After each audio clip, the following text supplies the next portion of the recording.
Oh là là, mais quel engin, mais quel engin!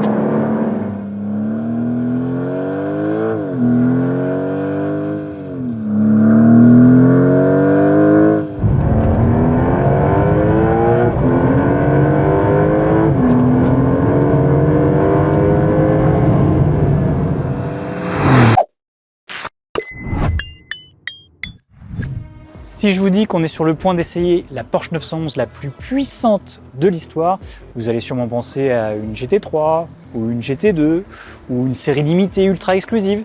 Mais je suis au regret de vous annoncer que désormais ce titre revient à une simple 911 Turbo S qui est passée de 650 à 711 chevaux à l'occasion de son restylage.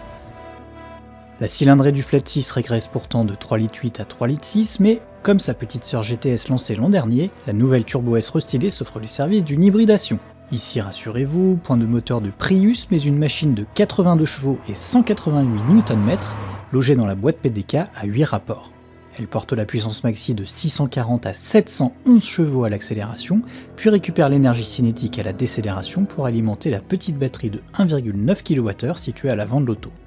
L'autre nouveauté concerne le turbo, lui aussi assisté d'un moteur électrique pour annuler son temps de réponse. C'est à nouveau comme la 911 GTS, sauf qu'ici il n'y a pas un turbo mais deux, en bleu sur l'image, et qui sont plus petits mais plus costauds.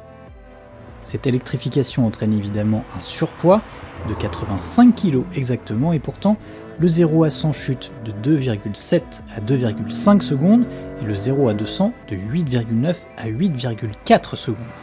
Et comme on a souvent du mal à imaginer ce que ça représente dans la vraie vie, on vous propose tout de suite une petite expérience de launch control. Alors 711 chevaux, ça fait quoi? Eh bien, ça fait ça.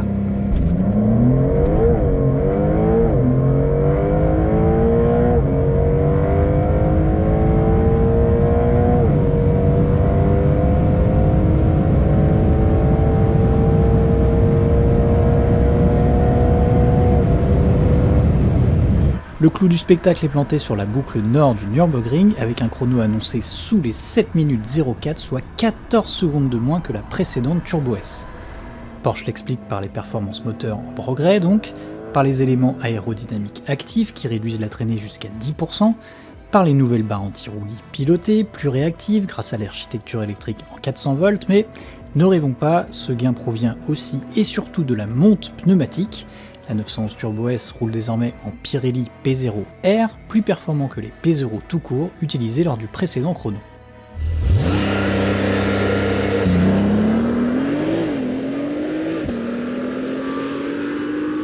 Allez, nous voilà partis sur circuit. Alors on n'a pas le Nürburgring aujourd'hui, mais on a le circuit d'Ascari qui est dans le sud de l'Espagne, qui est déjà pas mal pour mettre à l'épreuve cette 911.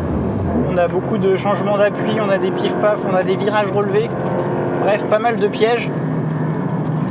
Et alors ce qui frappe déjà d'emblée, avant de parler des virages, c'est vraiment le moteur qui est hallucinant. Alors honnêtement, sur la route là pour venir, j'étais pas emballé par ce moteur. Pourquoi? Parce que avec les turbos électriques, avec l'hybridation, on a vraiment une réactivité qui est sans commune mesure avec l'ancienne, mais justement elle perdait, je trouvais, un petit peu son côté on-off, ce creux qu'on avait avant 3000 tours, et ensuite on avait un coup de pied aux fesses qui a toujours fait le charme de la 911 Turbo, et là on le perd un peu puisqu'on a le couple qui est disponible immédiatement. On dirait un peu, je dis bien un peu, le fonctionnement d'une électrique. Mais, oh là là, quand on arrive sur circuit, et ben là le moteur il change complètement de visage. Pourquoi? Parce qu'on a une réactivité qui est finalement équivalente à celle d'un moteur atmosphérique, c'est-à-dire qu'on n'a pas du tout de temps de réponse en sortie de virage. Le moindre centimètre d'appui sur la pédale d'accélérateur se traduit instantanément par une poussée. En fait, c'est vraiment ça, on a une réactivité de moteur atmosphérique avec la poussée d'un moteur turbo, et ça c'est assez unique. L'autre trait de caractère qui fait ressembler ce moteur à un moteur Atmo, c'est que on a un regain de poussée vers 5000-5500 tours. Ça pousse déjà très fort à bas régime, mais on a encore un regain, et là ça monte jusqu'à plus de 7500 tours. Et là encore, ça rappelle un moteur atmosphérique.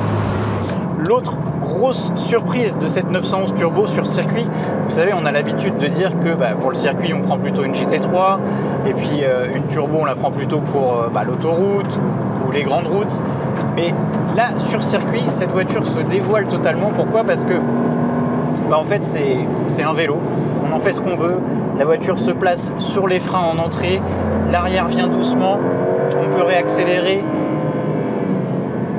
Malgré la transmission intégrale, on peut entretenir la dérive. C'est vraiment sympa. Et surtout, on a une efficacité qui est impressionnante. Je pense même que pour un conducteur lambda, ou en tout cas quelqu'un qui ne serait pas pilote pro, il ira beaucoup plus vite avec cette voiture-là qu'avec une GT3. Même si le chrono est inférieur au Nürburgring, mais c'est d'une telle facilité et d'une telle efficacité que ça va être beaucoup plus facile d'aller vite avec cette auto, en tout cas plus rapidement qu'avec une GT3. Oh là là, mais quel régal! En fait, même pour faire de la glisse, c'est presque plus facile qu'une GT3 parce que l'auto vient plus progressivement et on peut vraiment entretenir la dérive malgré les 4 roues motrices. Et ça la rend incroyable sur piste tout simplement. Niveau freinage, c'est pareil, on a là de série les freins carbone céramique avec des disques de 420 mm à l'avant, pincés par des étriers à 10 pistons. Donc là, sur les 3-4 tours lancés qu'on peut faire de la piste, on n'a évidemment aucun problème d'endurance. Le feeling est parfait, malgré la petite récupération d'énergie qu'on a au freinage avec l'hybridation. Le feeling reste incroyable. Je pense qu'en fait, cette 911, c'est peut-être la version la plus sous-cotée de la gamme. Alors sous-côté, bien sûr, c'est dans l'esprit des puristes, c'est pas sous-côté niveau tarif parce que là on atteint des sommets en France en plus avec notre joyeux malus de 70 000 € en 2025. Ça fait que la 911 Turbo S elle revient hors option à 350 000 € en version coupée. Donc vous imaginez qu'avec quelques options on arrive vite proche de la barre des 400 000. Et donc heureusement que cette voiture est très polyvalente et qu'elle sait tout faire parce que à 400 000 €, c'est aussi le prix de plusieurs voitures. Avant de vous quitter, on vous laisse avec le pilote Porsche Jörg Bergmeister, auteur de l'impressionnant chrono sur le Nürburgring et qui nous a tout autant impressionné en tant que vulgaire sac de sable sur le circuit d'Ascari. Alors on s'accroche et on admire le maestro.